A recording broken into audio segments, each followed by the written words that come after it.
আমার এই মেহমানকে তোমরা কে নিয়ে যাইবা, মেহমানদারি করার জন্য কে নিয়ে যাইবা?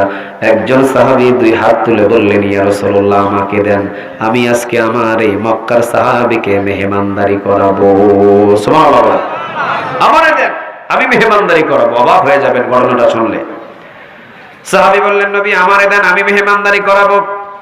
রাসূল বললেন, ঠিক আছে, নিয়ে যাও, ভালো করে মেহমানদারি করায়ও, খবরদার খাওয়ার ভিতরে যেন কমতি না থাকে।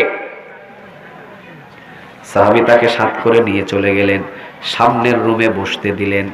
এবার সাহাবী নিজের বিবির সাথে পরামর্শ করছেন, বিবি, রাসূলের মক্কার সাহাবী, রাসূলের মক্কার মেহমান, রাসূলের দেশের মেহমান এসেছে মদিনায়, নিয়ে এসেছি আমাদের ঘরের ভিতরে।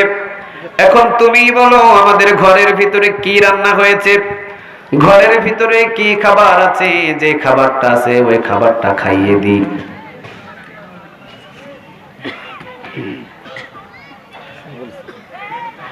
ঘরের ভিতরে কথা বললে আমাকে একটু ইশারা ইঙ্গিতে বললে ভালো হবে। হ্যাঁ, ঘরের ভিতরে খাবার কি হয়েছে আমার একটু বলো, কারণ রাসূল সাল্লাল্লাহু আলাইহি ওয়াসাল্লামের দেশের মেহমান, যেমন তেমন খাবার সামনে দেওয়া যাবে না। কি খাবার আছে বলো? বিবি বলে, 3টা রুটি ছাড়া ঘরে কোনো খাবার। রাসূল বলেন, কোনো খাবার নাই। কয়টা রুটি? 3টা। বলেন কয়টা? বাচ্চা আছে 2জন, আমরা মানুষ 2জন, 3টা রুটি কিভাবে আপনি মেহমানকে দিবেন?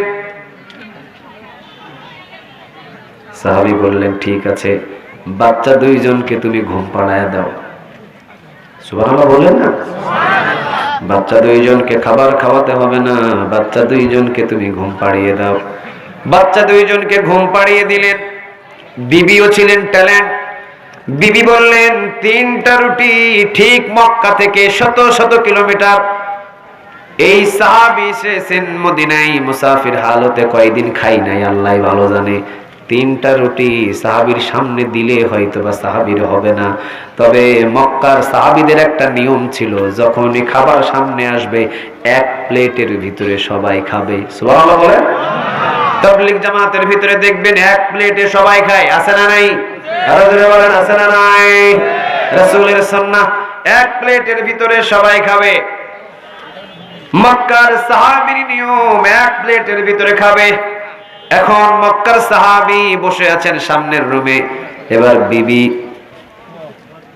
মদিনার এই সাহাবীকে বলছেন, শুনেন, 3টা রুটি, সামান্য কয়েকটা খেজুরের হালুয়া, এই হালুয়াগুলো নিয়ে যখন প্লেট সামনে দিবেন, আপনি প্লেট সামনে রাখার পর আপনি ফু দিয়ে সামনের বাতিটা নিভিয়ে দিবেন।